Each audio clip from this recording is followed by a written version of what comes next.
Hey there, welcome back.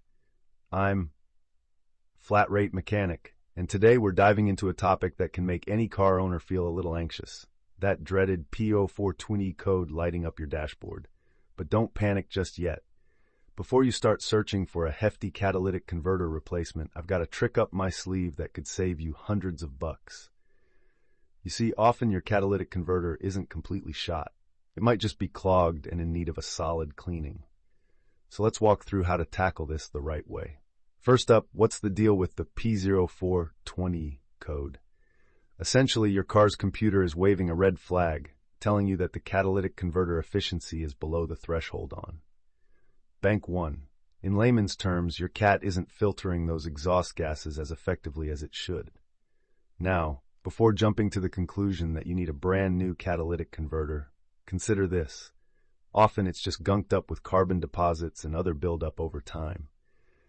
Now, if you were to replace that converter, it could set you back anywhere from $800 to a whopping $2,500.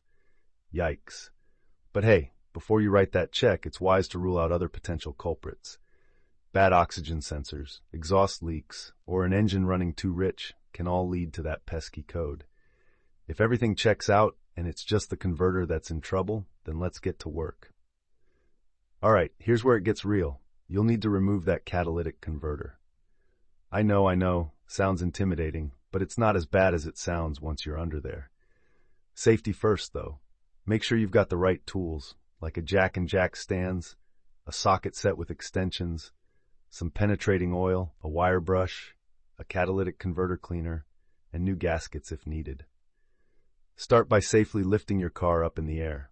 Trust me, don't ever work under a car that's just on a jack. It's a recipe for disaster. Now, with the car safely up, find the catalytic converter in your exhaust system, usually located near the engine.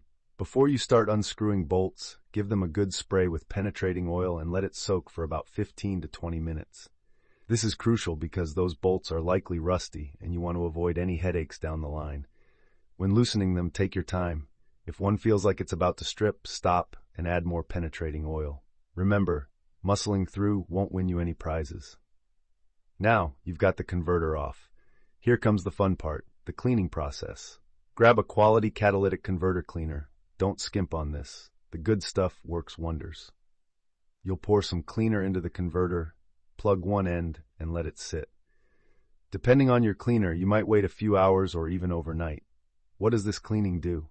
It breaks down that carbon buildup, blocking the honeycomb structure inside your cat. Once it's soaked long enough, drain it out and give it a good shake to remove as much gunk as possible. Some people even rinse it out with water, but make sure it's dry before reinstalling. Now let's talk numbers. A bottle of catalytic converter cleaner costs about $20 to $40. Compare that to a new converter, and you're saving a pretty penny, even if you have to do this cleaning twice. Once it's clean and dry, it's time to reinstall.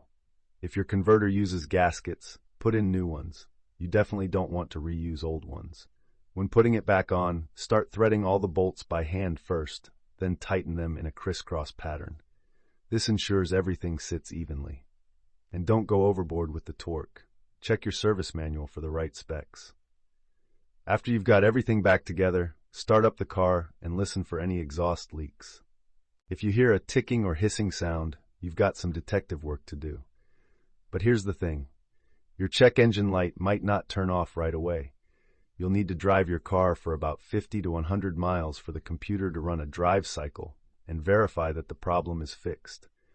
Mix in some highway and city driving to give it a workout. Now, sometimes cleaning isn't enough. If that. P0420 code pops back up after a full drive cycle, or if your converter's damaged, you might be looking at a replacement.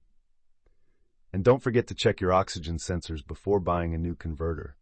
A faulty sensor can throw that code and make it seem like the cat is the issue. Lastly, consider whether your engine is burning oil or coolant. If you're seeing blue smoke or constantly adding coolant, those issues can wreak havoc on your catalytic converter. So fix those first to protect your investment. So, what are the key takeaways? Cleaning your catalytic converter can save you a ton of money, but if that P0420 code returns, it might be time for a replacement. Always check those oxygen sensors and keep an eye on any engine issues that could lead to bigger problems down the road. Thanks for tuning in today. I hope this helps you tackle that P0420 code with confidence. Got any thoughts or questions? Drop them in the comments, and I'll catch you in the next one.